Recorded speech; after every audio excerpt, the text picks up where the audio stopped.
це пан президент до нас прийшов. Оце так, а це вчителька математики. Привіт, вчителько. О, а це іменинниця може? Або іменинник? Хто тут? Де вона? Так, я знайшов іменинницю, виходь. Виходь, іменинниця Сабіка, виходь, я тебе знайшов.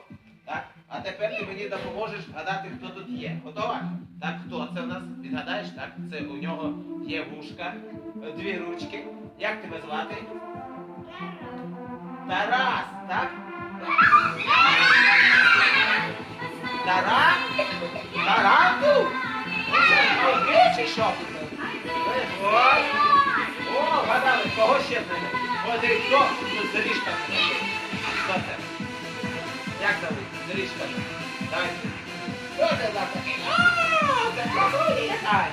Так, далі, кого ми ще? Давайте, допомагайте шукати, хто тут?